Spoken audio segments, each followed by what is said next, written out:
Let's get into some superlatives for these teams that are jockeying for these play-in spots, the 6th seed in this race. So this is where I want to start. Oof, I forgot. Thick Dive saves lives.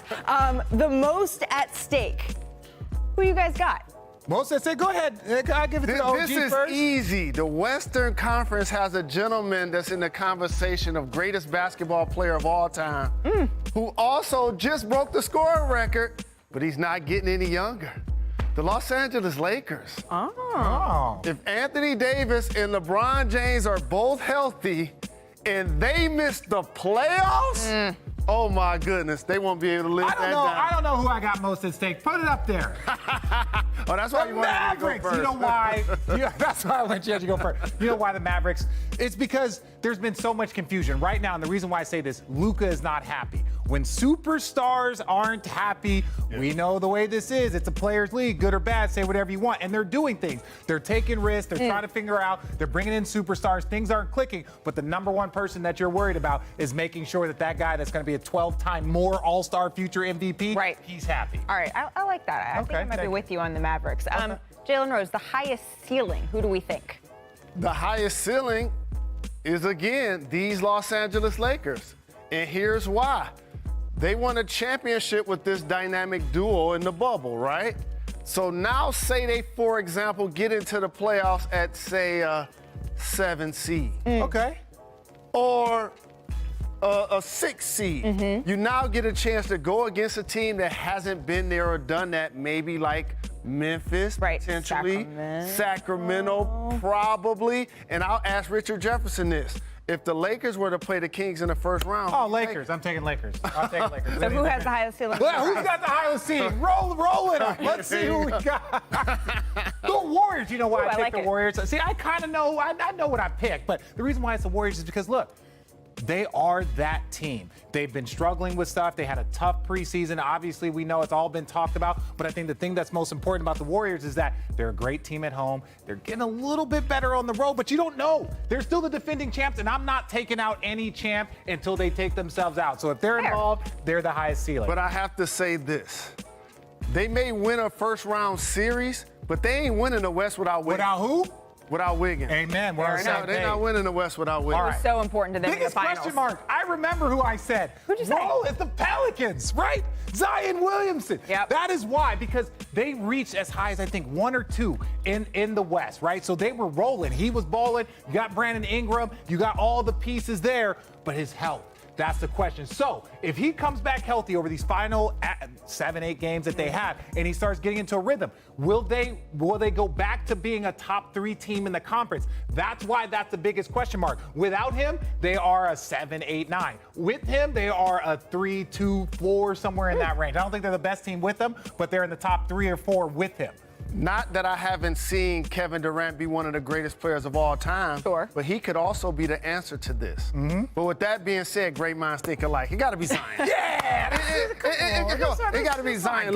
We know. Here- I didn't even know my answer. Here's a guy that, when healthy, is giving you 27 points, shooting 60+% from the field. Brandon Ingram is the reigning Western Conference Player of the Week. If they get this guy back First healthy, team All-NBA. they got a chance to do He's a something first special. team All-NBA caliber player. That's what you're looking for. And player you want to least face, right? So I thought about Steph, right, and the Warriors, right? But then I remember LeBron and the Lakers beat Steph and the Warriors last time they were in the play-in. So player I would least want to see is LeBron. And it's not just because he's LeBron James. That's not what I want to hear. One, this man knows how to dissect a game. He knows how to dissect a team. He's won Game 7s in multiple playoff series, including a championship. So if you put this individual in a one-game situation in the play-in, there's not a person in either conference that I think that you truly don't want to see, especially from the teams that are in that range. I'm going to go with the guy that puts up astronomical numbers like no other player in the league on the perimeter, Luka.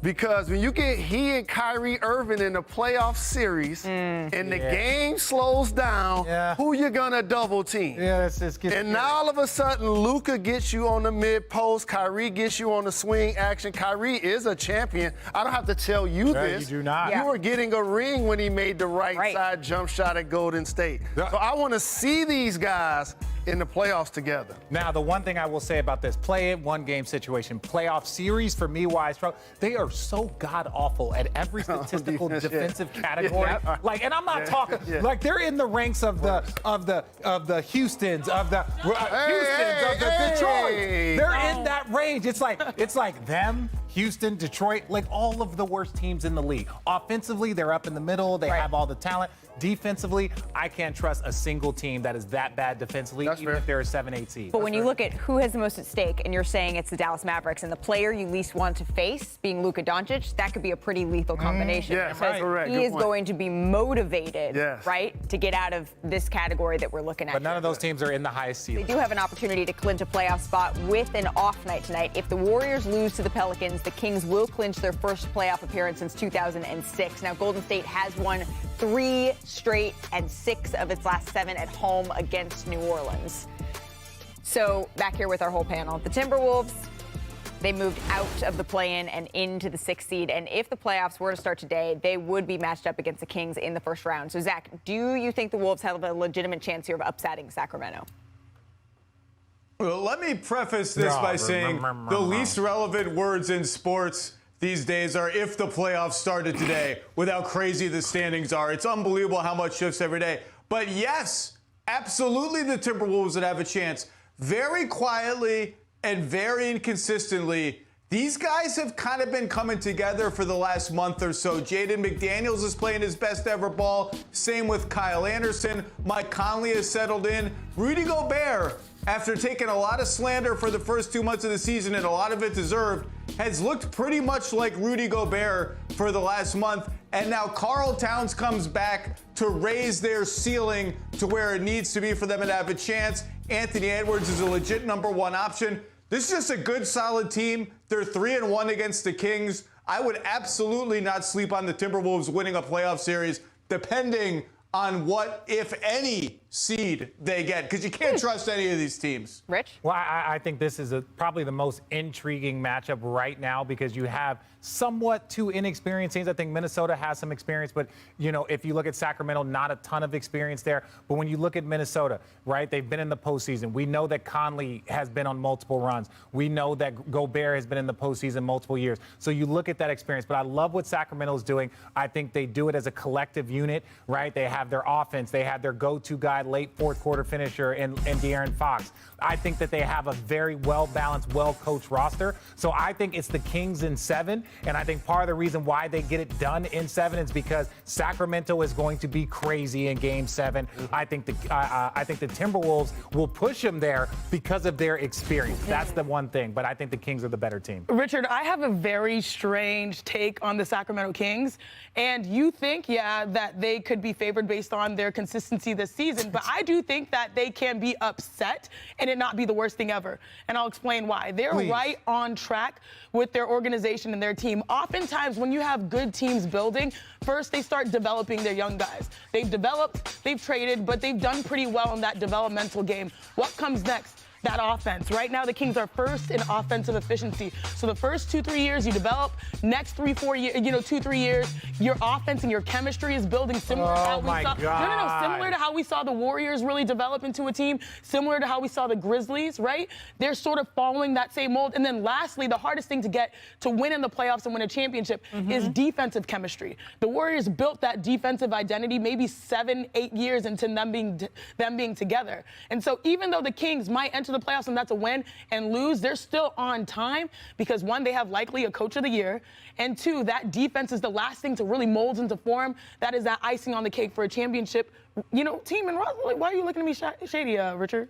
I'm looking at you shady because you said a lot, but you didn't say anything. No, what I'm saying is they can be upset and it not be the worst thing ever in the world. Well, okay, look, I'm going to correct a little thing. One, the Warriors built their defensive identity like 2 years into what they did. Mark Jackson had them at an elite defensive level, and then they continued to grow. So it wasn't that long, and I think Sacramento Kings are building towards that. But ultimately, the question is this.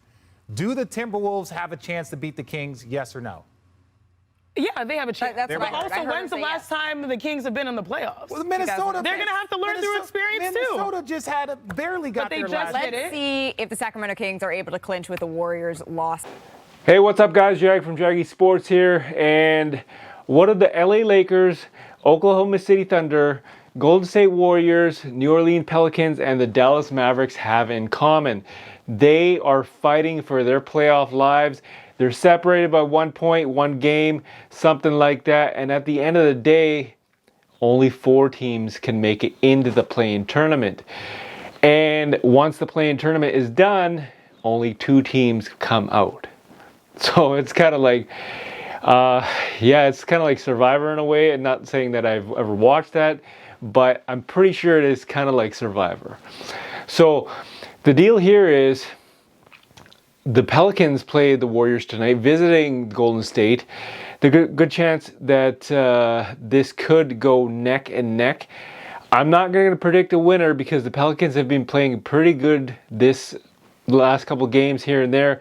Not sure when Zion's coming back. I heard in the next 2 weeks he will be back. He's been out since I believe it's January with a hamstring injury. And the Warriors, they play very good at home. So this should be a very good game tonight. Also, you have Charlotte Hornets visiting the Oklahoma City Thunder. Now, Oklahoma City Thunder have been playing very well.